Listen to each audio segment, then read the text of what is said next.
To most of us, Brazil means coffee and carnivals, beautiful beaches and amusing dance rhythms.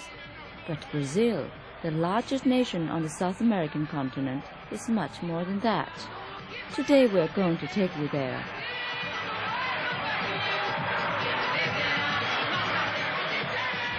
Hello, I'm Yue-Sai Kan. Welcome to One World. This is Rio de Janeiro, the gateway to Brazil, the world's 5th largest country. Brazil is a country full of contradictions. It has a past that is still very much alive and a present that has scarcely arrived and is already bursting into the future. Brazil is a nation of extremes and startling contrast, and we are going to show you some of them.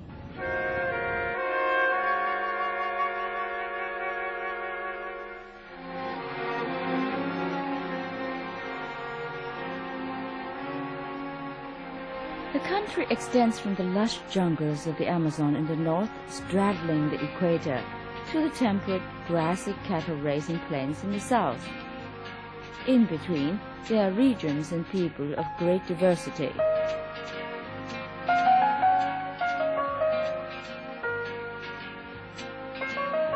Sophisticated people with all the amenities of the affluent.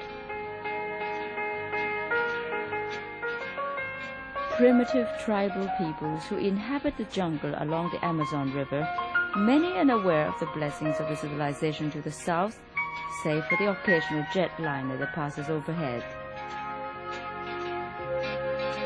There are fun-loving people like the Cariocas, as the residents of Rio de Janeiro are called.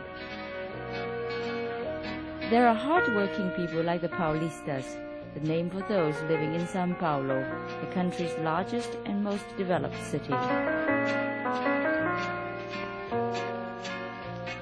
Brazil's people are as different as its landscapes. More than half are black or a mixture of black and white, a heritage of slavery days. The first Europeans to colonize the area were the Portuguese at the beginning of the 16th century. Slaves were brought from Africa to work the sugar plantations of the New World. European whites mixed with blacks and native Indians produced a people and a culture uniquely Brazilian. Today, Brazil is the only Portuguese-speaking country in the Americas. The rest of Latin America is Spanish-speaking.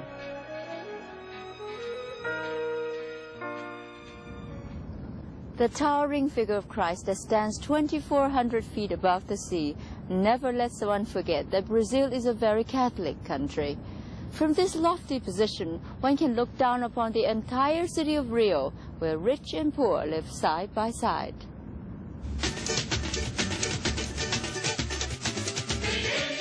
Elegant Rio, the soul of Brazil, with its scenic beauty, culture and carnival. Playland for the rich, haven for the corrupt, squatting ground for the poor in the ever-present favelas, the hillside slums that occupy some of the best and most scenic building sites in the city. Although they overlook the most fashionable beach hotels, the favelados, the slum dwellers, never frequent them, and the rich hardly look up at the slums. The influence of the Catholic Church is strong.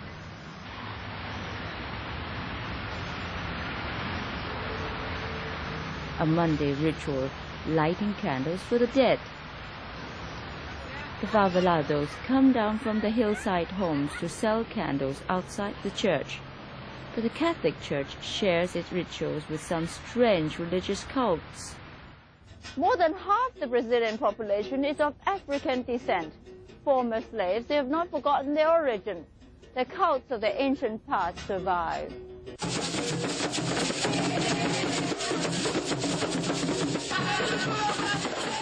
This is Macumba, an Afro-Brazilian religious ritual. The religion, spiritualist in form, is sired by African paganism and mothered by Christianity. The rhythmic beat of the drums, ceaseless hours of devotional song and dance bring about a trance-like state when the Spirit of the Lord is believed to enter the human body.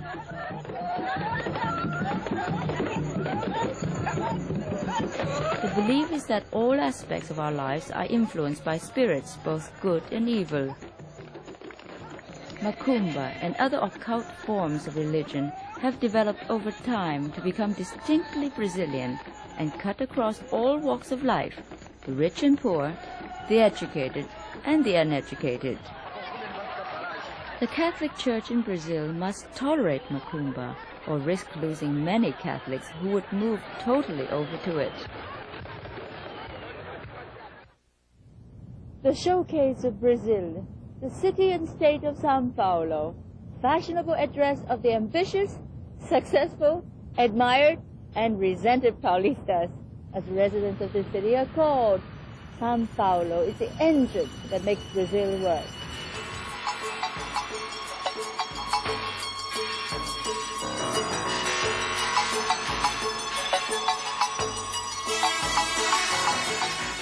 Once called the fastest growing city on the continent, it is today the largest city in South America and the third largest in the world, with 13 million population in the metropolitan area and 25 million in the state. Unlike some other Brazilian cities, Sao Paulo is not an artificial creation. It sprung up as a natural process of economic growth. Coffee made it rich, plus sugar, cotton, and cattle. That money-generated industry. Sao Paulo is now the biggest industrial center in all South America. There are millions of middle-class businessmen and regular wage earners with money in their pockets to spend, the vital atoms of a modern consumer economy. This is the real importance of Sao Paulo.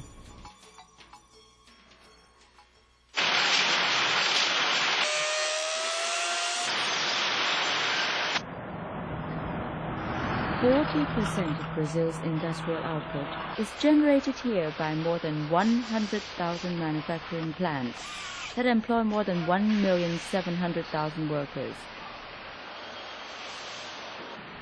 54% of Brazil's foreign investment comes in through Sao Paulo, and personal per capita income here is 1/3 higher than in the rest of the country. Brazil is also rich in natural wealth and resources, and one of its most valuable assets, the treasures in the earth.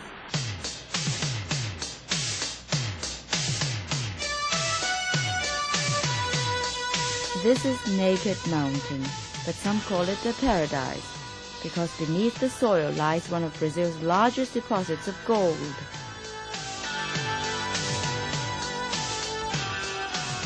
Almost 40,000 men are working here.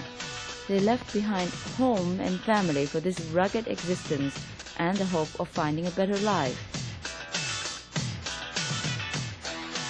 Since 1980, Naked Mountain has produced 30 tons of gold. The government believes that far greater quantities can be mined, but this would require the introduction of heavy machinery to replace many of the workers, a choice the government is not ready to make. Another important source of foreign exchange, precious stones.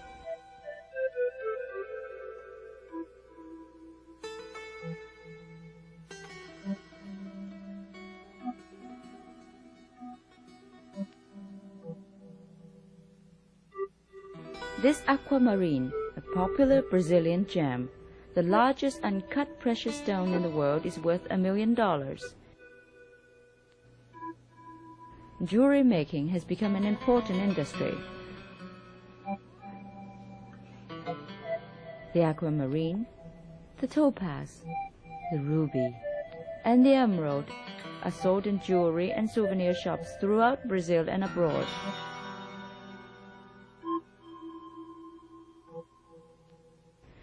Another source of natural wealth, the Amazon. Some say it's one of the most important undeveloped areas in the world. The Amazon conceals immense riches. Its land area is equal to 40% of Brazil's total territory. The Amazon forest alone is responsible for replenishing 50% of the Earth's oxygen, and unfortunately is now being cleared at an alarming rate. The Amazon River, the world's largest, more than 4,000 miles long, pours an amount of water into the sea, each day sufficient to supply a city of 10 million for 9 years.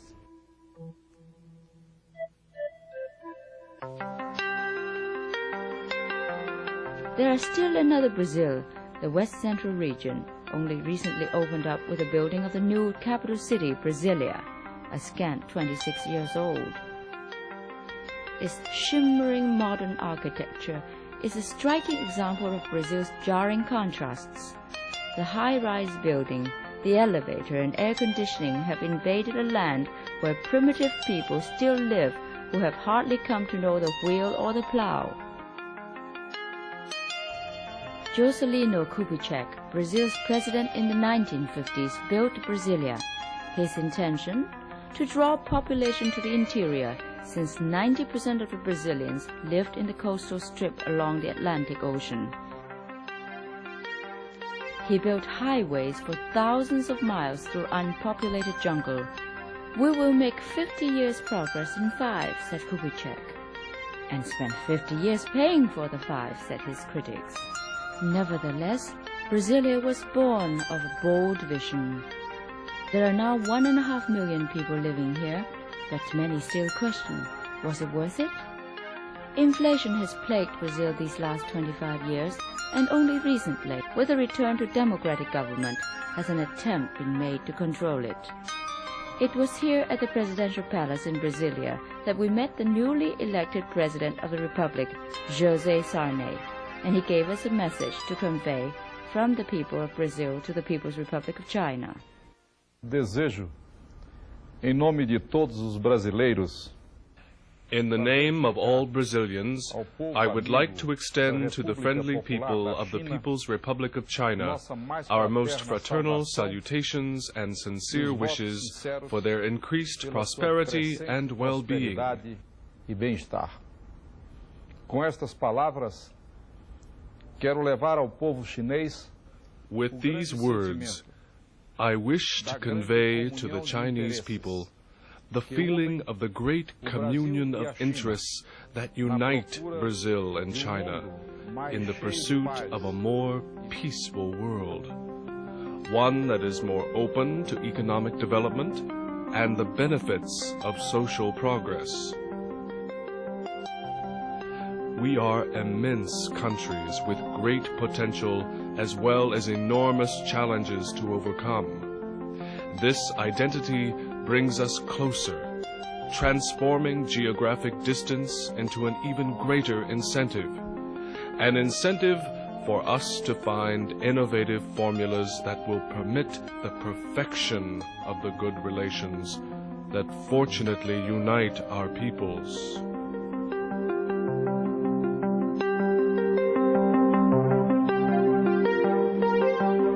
We have seen something of Brazil and her people, but there is much, much more.